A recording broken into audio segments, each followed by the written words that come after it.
ایک دن مریم نام کی ایک بچی اپنے دادا جان کے کمرے میں کھیل رہی تھی۔ دادا جان کی لائبریری میں بے شمار کتابیں تھیں، لیکن ان میں سے ایک کتاب پرانی اور دھول سے ڈھکی ہوئی تھی۔ مریم کو کتابوں سے محبت تھی اور وہ ہر نئی کتاب کو کھولنے کا شوق رکھتی تھی۔ جب اس نے اس پرانی کتاب کو دیکھا تو اسے تجسس ہوا کہ آخر اس کتاب میں کیا ہے۔ مریم نے کتاب اٹھائی اور اس پر موجود دھول صاف کی۔ جیسے ہی اس نے کتاب کھولی، اس کے اندر سے ایک روشنائی کی طرح کا نور نکلا اور پورے کمرے میں پھیل گیا۔ کتاب کے پہلے صفحے پر لکھا تھا، یہ جادوئی کتاب ہے، اس کے ذریعے تم مختلف دنیاؤں کا سفر کر سکتی ہو، لیکن یاد رکھو، ہر دنیا میں ایک سبق چھپا ہے جو تمہیں سمجھنا ہوگا۔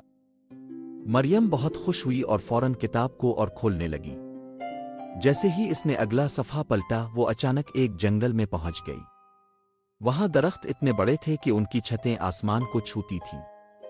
جنگل میں پرندے گانا گا رہے تھے اور جانور کھیل رہے تھے۔ مریم نے دیکھا کہ جنگل کے وسط میں ایک بہت بڑا درخت ہے جس پر سونے کا دروازہ لگا ہوا تھا۔ مریم نے دروازہ کھولا تو وہ ایک چھوٹی سی بستی میں پہنچ گئی۔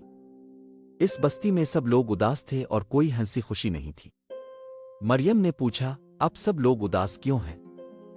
بستی کے ایک بوڑھے شخص نے کہا، ہماری خوشی کا سرچشمہ جادوئی تالاب خشک ہو گیا ہے۔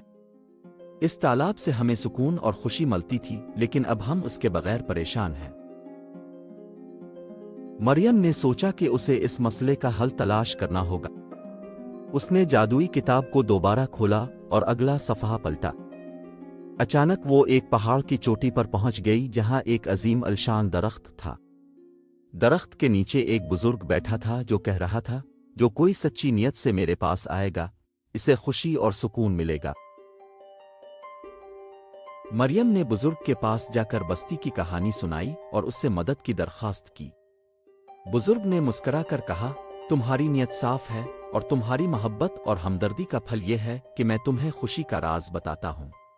بزرگ نے مریم کو ایک سونے کا بیج دیا اور کہا، اسے بستی کے جادوئی تالاب میں بو دو۔ یہ بیج وہاں خوشی اور سکون کا چشمہ بنائے گا۔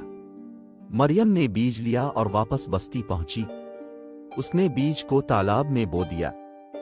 جیسے ہی بیج زمین میں گیا، تالاب سے پانی کا ایک شفاف چشمہ پھوٹا اور بستی میں ہر طرف خوشیاں پھیل گئیں۔ لوگ دوبارہ مسکرانے لگے اور بستی کی رونقیں بحال ہو گئیں۔ مریم نے جادوئی کتاب کو کھولا اور بستی والوں کو الوداع کہا۔ جیسے ہی اس نے آخری صفحہ پلٹا، وہ دوبارہ اپنے دادا جان کے کمرے میں واپس آ گئی۔ اس کے دل میں خوشی تھی کہ اس نے ایک مشکل حل کی اور لوگوں کو خوشی دی۔ دادا جان نے مسکرا کر مریم سے پوچھا، تم نے جادوئی کتاب کا سبق سیکھا؟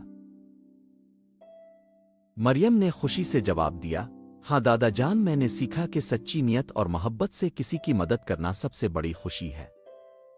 سبق: اس کہانی سے بچوں کو یہ سبق ملتا ہے کہ دوسروں کی مدد کرنا اور دل سے نیکی کرنا حقیقی خوشی کا ذریعہ ہے۔